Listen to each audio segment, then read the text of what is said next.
अगर आपका मन आपकी बात मानता, क्या आप चिंता पैदा करते? बस ये सरल साधना कीजिए आप सभी। अगर आप कोई दूसरा योग नहीं कर सकते तो आप इतना तो कर ही सकते हैं, है ना? आप देखेंगे कि आपकी आधी चिंता शांत होनी शुरू हो जाएगी, क्योंकि वास्तव में संघर्ष इस बात का है कि आपके भीतर दो आयाम हैं।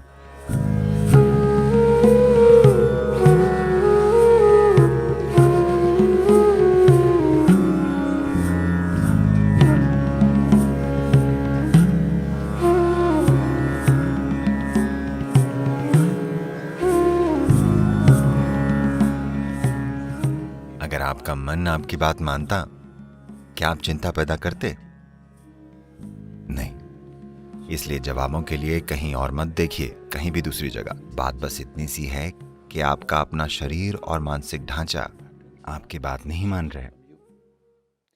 तो आपने बहुत सी बातें कही, मैंने कोशिश की, और ये पूरी कैलिफोर्निया में जो बड़े बड़े शब्द घूम रहे हैं, खासतौर पर उसे सरेंडर करने के बारे में, इसे जाने देने के बारे में, ऐसी किसी चीज ने एक भी व्यक्ति के लिए काम नहीं किया है कभी भी।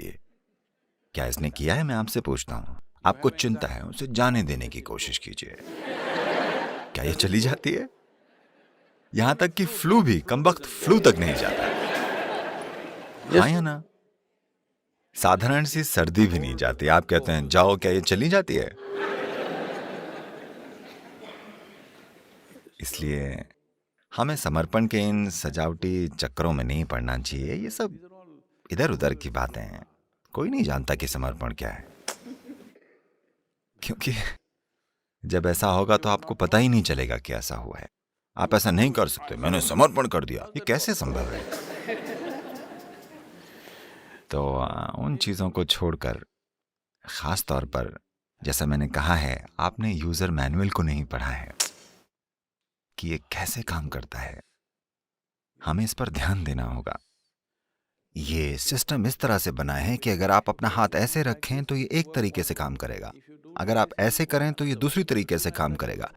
ये एक अद्भुत प्रक्रिया है। अगर ये कोई सरल चीज होती तो हम इसे छेनी हथौड़ी से कूट पीट कर सही आकार में ले आते, ठीक है? ये बहुत सादा परिष्कृत है। ये मशीन असाधारण रूप से जटिल है। ये जिस चीज के लिए बनी है उसे उस तरह इस्तेमाल करने के लिए व्यक्ति को एक निश्चित तरह का ध्यान देने की जरूरत है, वरना यह खुद को अस्त व्यस्त कर लेगी। अब कई कारक हो सकते हैं, जेनेटिक कारक हो सकते हैं, सामाजिक कारक हो सकते हैं, कुछ पालन पोषण के मुद्दे हो सकते हैं, तमाम तरह की चीजें हैं। पर अपनी समस्याओं के लिए इनमें से किसी भी चीज को कारण मत ठहराइए। जरूरी बात बस ये है, आप अपने मन को वैसे नहीं रख पा रहे हैं जिस तरह से आप उसे चाहते हैं। आपकी बस यही समस्या है ना?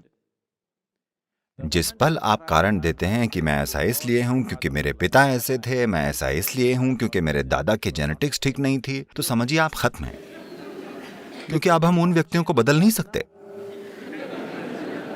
Yes. अब आप कोई अलग पिता या दादा नहीं चुन सकते, अब वो बीत चुके हैं।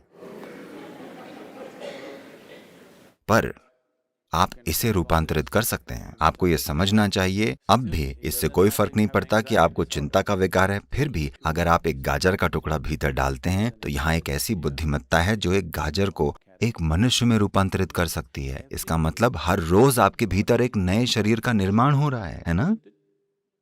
टुकड़ों में हर रोज एक नए व्यक्ति का निर्माण हो रहा है। जब सृष्टि का स्रोत आपके भीतर काम कर रहा है और लगातार एक नए मनुष्य का निर्माण हो रहा है, अगर आप इसकी थोड़ी सी भी जिम्मेदारी ले लें तो आप पूरी तरह से एक नई शारीरिक और मानसिक प्रक्रिया का निर्माण कर सकते हैं। हमारे साथ कुछ ऐसा हुआ। पिछले साल हम लोग तिब्बत में ट्रैकिंग कर रहे थे। मैं एक टेंट में था, मैं कुछ काम कर रहा था और दूसरा एक व्यक्ति एक सेब काट रहा था। आपको इन दिनों मिलने वाले चीनी मिट्टी के चाकुओं का पता है? तो पास में दूसरी महिला उस व्यक्ति से कहती है, ये बहुत तेज चाकू है, ध्यान रखना।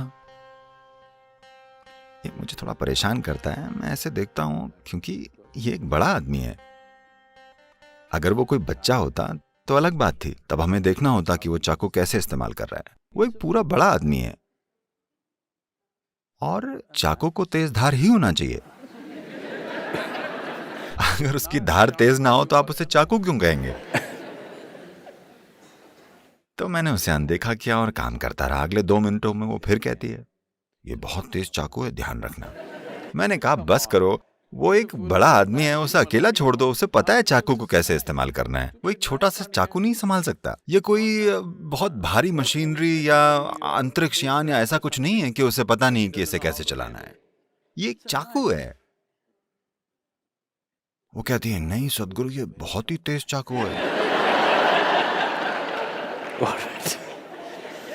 और मैं जो कर रहा था वो करता रहा। अगले 2 मिनटों में वो उससे फुसफुसाती है, बहुत ध्यान रखना, ये बहुत तेज है। और अगले 2 मिनटों में वो अपनी उंगली काट लेता है। उसके बाद मैंने हार मान ली। ठीक, यही सब हो रहा है जीवन के साथ, यही सब हो रहा है। आपके पास एक बुद्धि है जिसके लिए आपके पास कोई पर्याप्त स्थिर आधार नहीं है, या दूसरे शब्दों में आपके पास एक तेज चाकू है, माफ कीजिएगा, बहुत ही तेज चाकू। A very sharp knife in your hand, but your hand is not steady. आपके हाथ में एक बहुत ही तेज चाकू है पर आपका हाथ स्थिर नहीं है। जरा देखिए, ये आपका ही मन है जो सारी पीड़ा पैदा कर रहा है ना? हाँ या नहीं?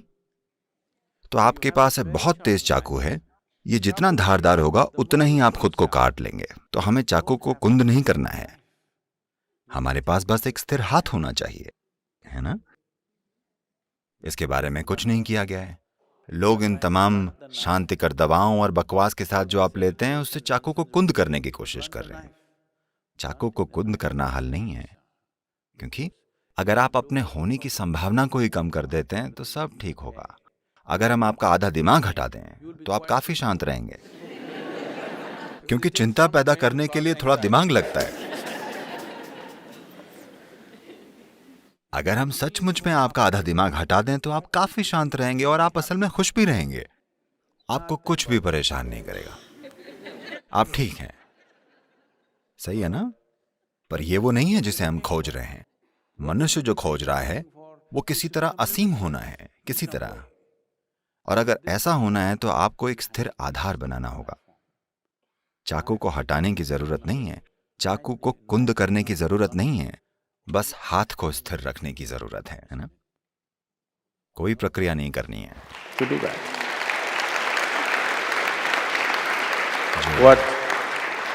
इनर इंजीनियरिंग का, योग का बस यही अर्थ है। जब मैं योग कहता हूं, कैलिफोर्निया में रहने की वजह से उन सभी असंभव मुद्राओं की कल्पना मत कीजिए। योग का अर्थ मुद्राएं नहीं है, योग का अर्थ है मिलन। ठीक है? योग का शाब्दिक अर्थ है मिलन। ये मिलन का पहला रूप है।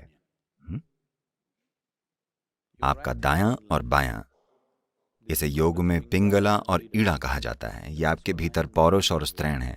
इन्हें बस एक साथ कर दें। आप बस ये सरल साधना कीजिए। अगर आप दूसरा कोई योग नहीं कर सकते तो इतना तो कर ही सकते हैं ना? आप ऐसा कीजिए जो आपके जीवन से संबंधित हो। ये चढ़ता हुआ सूरज हो सकता है। सूरज ऊपर आ रहा है। सूरज के ऊपर आए बिना इस ग्रह पर आपका अस्तित्व ही नहीं होता है ना?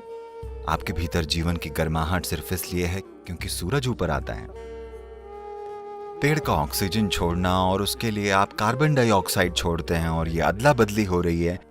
इसके बिना आप जीवित नहीं होते हैं ना? इसकी ओर कुछ इस तरह से देखिए, जो भोजन आप खाते हैं, सूरज, जिस धरती पर आप चलते हैं, जिस हवा में सांस लेते हैं, जो पानी पीते हैं, जो लोग आपके आसपास रहते हैं, इनमें से कुछ भी चुन लीजिए। बस ये कीजिए, आपके दाएं और बाएं को पूरी तरह एक साथ कर दीजिए। इस तरह नहीं, इस तरह नहीं, बिल्कुल सीधे। ठीक है? बस किसी ऐसी चीज की ओर देखिए जो आपके लिए सच में मायने रखती है। शायद सूरज, शायद आकाश, शायद बादल, शायद एक पेड़ या कोई व्यक्ति, शायद एक बच्चा, एक जानवर, कोई मायने नहीं रखता कि क्या। बस उसकी ओर देखिए। लगातार 10-12 मिनटों तक दोनों हाथों को जोड़े रखिए। आप देखेंगे कि आपकी आधी चिंता शांत होनी शुरू हो जाएगी।